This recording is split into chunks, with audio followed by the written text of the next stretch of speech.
आपका जो सवाल है वो जरा डेंजर है और वो मुझे चिंता कराता है। शायद मुझे भी इस परीक्षा पे चर्चा पे इस प्रकार का सवाल पहली बार आया है। घर में भी माँ बाप, दो बच्चे हैं तो दोनों के बीच में कभी एक के लिए अच्छा बोलेंगे, कभी दूसरे के लिए। माँ बाप हर बार अपने बच्चों को कोसते रहे, देख तू खेलता रहता है, देख वो किताबें पढ़ता है, तू ये करता रहता है, देख वो पढ़ता है। यानी वो भी हमेशा उसी का उदाहरण देते हैं। अगर जीवन में चुनौतियां न हो, स्पर्धा न हो, तो फिर जीवन बहुत ही प्रेरणाहीन बन जाएगा, चेतनाहीन बन जाएगा। कंपटीशन होनी ही चाहिए, लेकिन जैसे एक सवाल में पूछा कालीकट से बच्ची ने, हेल्दी कंपटीशन, इसलिए कंपटीशन हेल्दी होना चाहिए। अब आपका जो सवाल है वो जरा डेंजर है और वो मुझे चिंता कराता है। शायद मुझे भी इस परीक्षा पे चर्चा पे इस प्रकार का सवाल पहली बार आया है। देखिए, कभी कभी इस प्रवृत्ति का जहर, ये बीज पारिवारिक वातावरण में ही बो दिया जाता है। घर में भी माँ बाप, दो बच्चे हैं तो दोनों के बीच में कभी एक के लिए अच्छा बोलेंगे, कभी दूसरे के लिए। तो कभी उन दो भाई बहन में भी, या दो भाई में भी, या दो बहनों में भी, देखिए माँ ने उसको तो ये कह दिया और मुझे ऐसा कह दिया। एक इस प्रकार की विकृत स्पर्धा का भाव जाने अनजाने में परिवार के रोजमर्रा के जीवन में बो दिया जाता है। और इसलिए मेरी सभी पेरेंट्स से आग्रह है कि कृपा करके बच्चों की इस प्रकार की कंपैरिजन, अपने ही संतानों की ऐसी कंपैरिजन मत कीजिए। उसके अंदर एक द्वेष का भाव पैदा कर देते हैं और वो परिवार में भी कभी न कभी लंबे समय के बाद वो बीज एक बहुत बड़ा जहरीला वृक्ष बन जाता है। उसी प्रकार से मैंने बहुत पहले एक वीडियो देखा था, शायद आप लोगों ने भी देखा होगा। कुछ दिव्यांग बच्चे, उनकी एक कंपटीशन में सब दौड़ रहे हैं। 12-15 बच्चे अलग अलग, किसी दिव्यांग है तो कठिनाइयां है, लेकिन वो दौड़ रहे हैं। इतने में एक बच्चा गिर जाता है। अब ज्यादा बुद्धिमान लोग होते तो क्या करते, वाह ये तो गया, चलो यार एक तो स्पर्धा में कम हो गया। लेकिन उन बच्चों ने क्या किया, सबके सब जो आगे चले गए थे वो भी पीछे आए, जो दौड़ रहे थे वो भी रुक गए।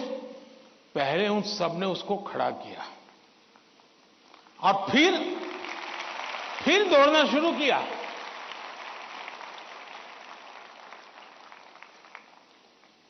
सचमुच में ये वीडियो दिव्यांग बच्चों के जीवन का भले होगा, लेकिन हम लोगों को भी ये बहुत बड़ी प्रेरणा और बहुत बड़ा संदेश दे देता है। अब तीसरा विषय है कि आपके दोस्त से आपको किस चीज की स्पर्धा है भाई। मान लीजिए 100 मार्क्स का पेपर है, अगर आपका दोस्त 90 ले गया तो क्या आपके लिए 10 मार्क बचा है क्या? आपके लिए 10 मार्क बचा है क्या? आपके लिए भी तो 100 है ना। तो आपको उससे स्पर्धा नहीं करनी है, खुद से करनी है। खुद से करनी है कि वो 100 में से 90 लाया, मैं 100 में से कितना लाऊं। उससे द्वेष करने की जरूरत ही नहीं है। एक्चुअली तो वो आपके लिए इंस्पिरेशन बन सकता है। और अगर यही मानसिकता रहेगी तो क्या करेंगे आप? अपने से तेज तर्रार व्यक्ति को दोस्ती नहीं बनाएंगे। आप ऐसे जिसकी कुछ चलती नहीं बाजार में उसी को दोस्त बनाएंगे और खुद बड़े ठेकेदार बन के घूमते रहोगे। सचमुच में तो हमसे प्रतिभावान दोस्त ढूंढने चाहिए। हमने जितने ज्यादा प्रतिभावान दोस्त मिलते उतना हमारा भी तो काम बढ़ता है, हमारा स्पिरिट भी तो बढ़ता है।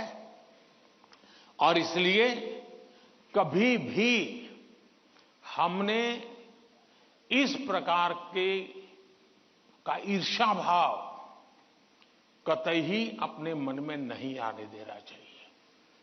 और तीसरा, मां बाप के लिए भी बहुत बड़ा चिंता का विषय है। मां बाप हर बार अपने बच्चों को कोसते रहे, देख तू खेलता रहता है, देख वो किताबें पढ़ता है, तू ये करता रहता है, देख वो पढ़ता है, यानी वो भी हमेशा उसी का उदाहरण देते हैं।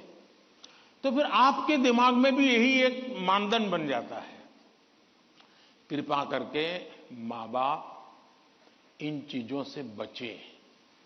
कभी कभी तो मैंने देखा है कि जो मां बाप अपने जीवन में ज्यादा सफल नहीं हुए हैं, जिनको अपने पराक्रम, अपनी सफलताएं, अपनी सिद्धियों के विषय में दुनिया को कुछ कहने को नहीं है, बताने को नहीं है, तो वे अपने बच्चों का रिपोर्ट कार्ड ही अपना विजिटिंग कार्ड बना देते हैं। किसी को मिलेंगे, अपने बच्चे की कथा सुनाएंगे। अब ये जो नेचर है वो भी एक प्रकार से बच्चे के मन में एक ऐसा भाव भर देता है कि मैं तो सब कुछ हूं, अब मुझे कुछ करने की जरूरत नहीं है। वो भी बहुत नुकसान करता है।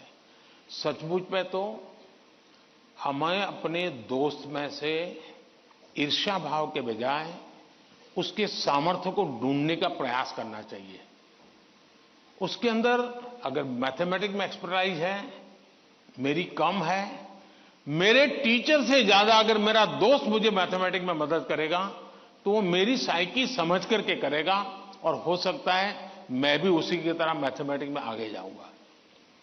वो अगर लैंग्वेज में वीक है और मैं लैंग्वेज में मजबूत हूं, मैं अगर लैंग्वेज में उसकी मदद करता हूं तो हम दोनों को एक दूसरे की ताकत जोड़ेगी और हम अधिक सामर्थ्यवान बनेंगे। और इसलिए कृपा करके हम अपने दोस्तों से स्पर्धा और ईर्ष्या के भाव में न डूबें। और मैंने तो ऐसे लोग देखे हैं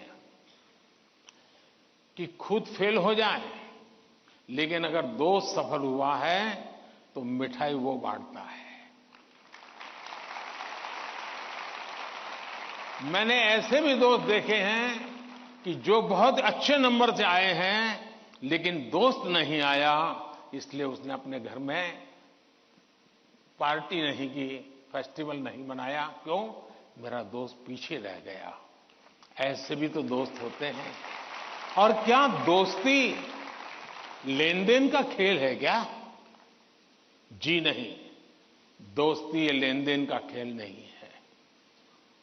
जहां कोई प्रकार का इस प्रकार का लेना देना नहीं है, निर्व्याज प्यार होता है, वही तो दोस्ती होती है।